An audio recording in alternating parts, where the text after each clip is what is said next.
is it enough for Republicans to say we are opposed to what he's doing, stimulus, health care, we don't like what he's doing in the government, and look at the job situation, or do we have to have meat on the bones and say this is what we are for? Do we have to have positive proposals?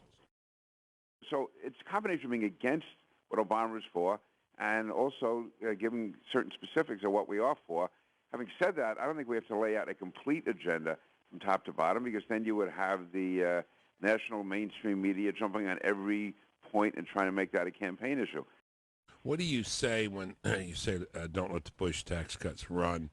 Don't let the clock run on those. When people say, but look what happened during the Bush administration, look at the deficits, look at the financial crisis, wasn't that partly responsible? That's where we have to make a much more intelligent argument and defend the Bush tax cuts, because after all the years of the Bush tax cuts, after two wars, after September 11th, as of 2007, the deficit was down to $165 billion, which is almost chump change by today's standards.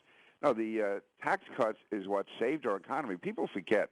Now, they have this talk about how there was a $6.5 trillion surplus projected when President Bush came in. The fact is he inherited a severe economic downturn. The third quarter of 2000, the first quarter of 2001, the economy was tanking. Then we had September 11th. Then we did have two wars, both of which I've supported. And with all of that, the economy continued to add jobs.